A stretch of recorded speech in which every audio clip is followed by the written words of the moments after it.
How's it going? How's it going? Hey guys, Kevin Smith here. Uh, how to start a cargo van and box truck business. I've been away from a while, guys, and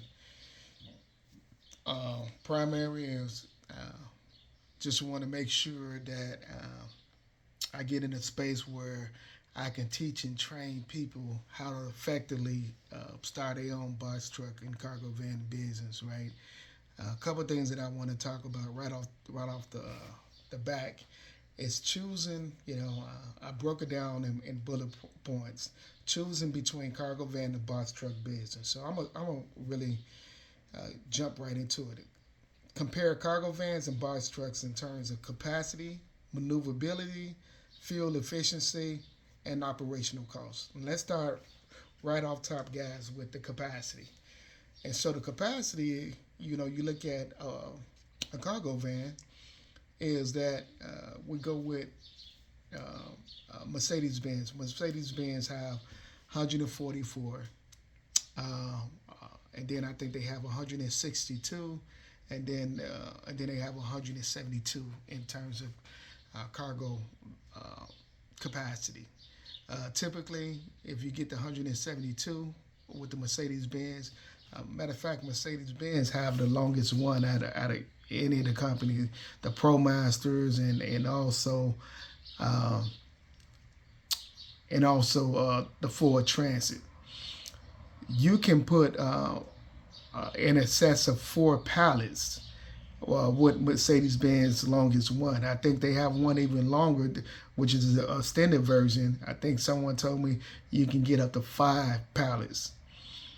Um, One thing about the Mercedes Benz, and I'm gonna just stick right there, is that the payload, right, which is how much weight uh, you can haul up to about 5,000 pounds in that particular vehicle. You look at the Round ProMaster, you probably can do 2,500 to 3,200 pounds. The Round ProMaster doesn't give you uh, the uh, the capacity, nor does it give you what they call the payload. So those are a couple of things that you want to look for when you're talking about the cargo van. With the Ford Transit, I think that let's go back to ProMaster. ProMaster have a 136, and then they also have a 159. 159, you can easily do about 3 pallets, uh, maybe 4, right? Depends on if you go through the side door and you go 3 through the front. But typically, I think you can do 3.5 or 4. 136, which the one that I have, 2017, I was able to do 2 in the back and 1 in the side as well, not having anything else inside the van. When it comes down to the Ford Transit, uh, you know they have they have one, I think, 160 uh, square feet, and you can do about 4 pallets in there as well. So um, those are the give and takes. What we're looking at from the cargo van business in terms of the capacity and also the payload. Now let's jump into a box truck, right?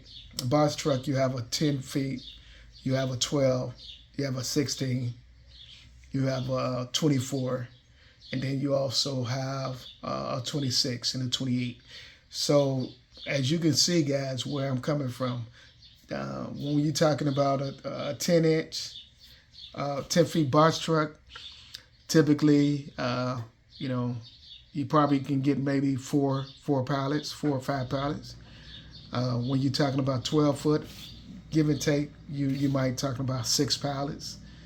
You're talking about you're moving up to uh, a 16 foot. 16 foot, you might get 8 to 10 pallets, right? Uh, then you're talking about 22, 24 to 26. You might can get give and take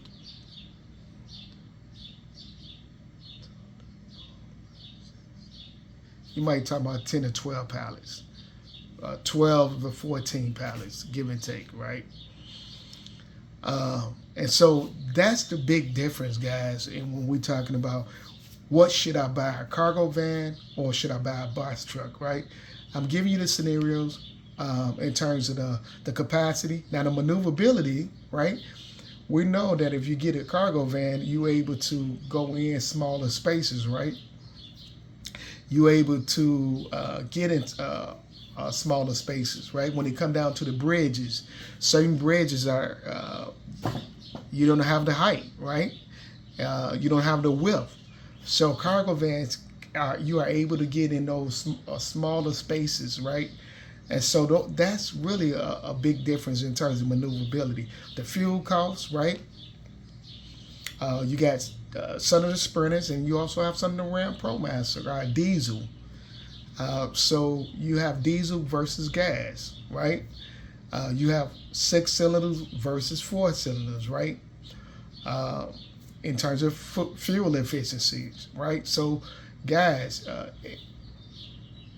it's a give and take. It depends on where the diesel gas is at today and gas prices for today.